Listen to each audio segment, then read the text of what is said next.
وہی ہے مرکز کعبہ، وہی ہے راہ بتکانہ، جہاں دیوانے دو مل کر صنم کی بات کرتے ہیں۔ جاوید میر صاحب نے بہت صحیح فرمایا کہ مسلمانوں کو سرٹیفکیٹ کی ضرورت نہیں ہے، آپ کسی کے محتاج نہیں۔ میں صرف ایک بات کہنا چاہوں گا جو آپ کے کنکلوژن میں بھی لکھا ہے، ہندوستان کا مسلمان بن جائے، یہ ملک کی تقدیر بدل جائے گی۔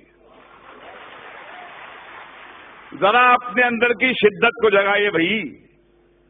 مجھے ایک بات سمجھ میں آئی ہے جتنا میں نے اسلام کے بارے میں پڑھا ہے کہ ڈرا ہوا آدمی مسلمان نہیں ہو سکتا، کیونکہ جہاں ڈر ہے وہاں اسلام نہیں، اور جہاں اسلام ہے وہاں ڈر نہیں۔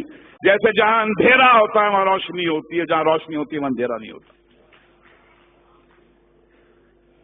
ایک حدیث مجھے ہمارے دوست محمود مدنی صاحب نے لکھوائی تھی جو میرے کمپیوٹر پہ ہے، انصر اخاک ظالمن او مظلوما، مدد کر، اپنے بھائی کی مدد کر، مظلوم ہو تو مدد کر، ظالم ہو تو مدد کر۔ یہ حدیث جارج بش کو سنانی چاہیے، نریندر مودی کو سنانی چاہیے کہ جس مذہب کی حدیث یہ کہتی ہے کہ بھائی مظلوم کی مدد تو کر، ظالم کی مدد کر، اس کو روک، اس سے پوچھ کیوں ظلم کرتا ہے، کیا تکلیف ہے تیرے کو؟ بھائی بولا ہے ظالم کو۔ اب ایسے مذہب میں ٹالرنس نہیں ہے تو اور کیا ہے؟ مگر سمسیا کچھ اور ہے۔ آپ اندھوں کے ملک میں، اندھوں کی دنیا میں آئینہ بیچنے نکلے ہیں۔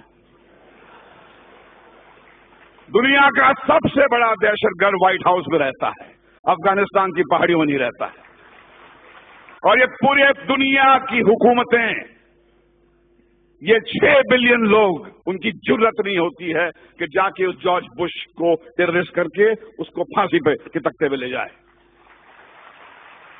میں اوسامہ بن لادن کے خون کے کھیل کو نہیں معاف کروں گا، بشرطے آپ جارج بش کو بھی اسی طرح ٹریٹ کریں۔ ایک طرفہ بات نہیں ہو سکتی ہے۔ اسٹیٹ ٹیررزم کا آپ کنڈون کریں گے اور ان کو کہیں گے ٹیررسٹ، جیسے کسی نے فرمایا تھا مولانا بھیا والی صاحب نے کہ بھیا کہ آپ نے بام بلاسٹ کے جو ایکیوز کو تو ٹیلی ویژن پہ چیخ چیخ کے اناؤنس کر دیا کہ ہاں یہ صاحب ان کو یہ سزا دی گئی ہے، مگر بابری مسجد جب شہید ہوئی اس کے بعد میں 1000 لوگ تو یہاں مرے تھے، ان کا کیا؟ کون دے گا ان کو سزا؟ کہاں جا کے گڑ گڑائیں، کس سے بھیک مانگیں؟ آج تو ہماری یہاں پر سرکار این سی پی اور کانگریس کی ہے۔ کیا ہوا شری کرشن کمیشن رپورٹ کا؟ جو سماج انصاف نہیں دے سکتا وہ ٹیررزم سے مکت نہیں ہو سکتا۔ اگر آپ کو ٹیررزم سے مکت ہونا ہے تو انصاف دینا پڑے گا آپ کو، اور اگر آپ نے اپنے پولیس اسٹیشنز کو ٹارچر چیمبرز بنا دیا، وہاں پر معصوم کو لے جا کے مارو گے، پیٹو گے، ذلیل کرو گے، تو ٹیررزم بڑھے گا۔ ہمیں ایک ہی بات کرنی چاہیے، وہ یہ ہے کہ ہمارے اندر وہ جرت ہونی چاہیے۔ حدیث آپ کی ہے، رسول اللہ نے فرمایا تھا کہ سب سے بڑا جہاد کیا ہے؟ ظالم بادشاہ کو اپنا صحیح چہرہ دکھانا۔ ظالم بادشاہ کو کہو کہ تم کتنے بدصورت ہو، ان سے کہو کہ یہ کیا دو طرفی بات ہو رہی ہے، جب چاہے آپ نے کھڑا کر دیا ہم کو کٹ گھرے میں۔ اور دیکھیے جارج بش بھی کہتا ہے کہ اسلام تو مذہب پیس کا ہے، ٹالرنس کا ہے، مگر فیکٹ یہ ہے کہ جہاں داڑھی والا نظر آتا ہے آپ بولتے ٹیررسٹ ہے۔ یہ لڑائی اس سیمینار سے ختم نہیں ہونے والی ہے، یہ بہت لمبی لڑائی ہے، وہ دور آ گیا ہے۔ رسول اللہ نے فرمایا تھا اسلام آپ کے ہاتھ میں جلتا ہوا کوئلہ بن جائے گا، جس میں دم ہے وہ بنے مسلمان اور جیے شان سے، مگر کسی کے سامنے گڑ گڑائیے مت، کسی کے ساتھ کسی کے تلوے مت چاٹیے، کیونکہ آپ اس طاقت سے کنیکٹڈ ہیں۔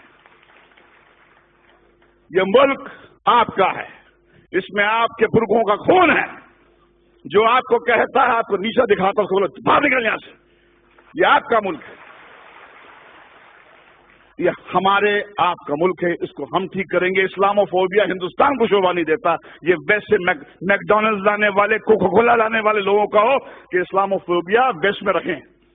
ہندوستان جو ہے ایسا ملک ہے میں اپنے داڑھی والے بھائیوں کے ساتھ محفوظ محسوس کرتا ہوں، ڈرتا نہیں ہوں میں. جب میں مسلمان بھائی کے ساتھ میں ہوتا ہوں مجھے لگتا ہے کہ یہ بچائے گا مجھے. چلیے مل کر آج قسم کھائیں کہ ہندوستان کے مسلمان میں وہ جذبہ جگہ ہے جو اسلام ہے. یہ اسلام آپ کی جاگیر ہے، میری جاگیر ہے.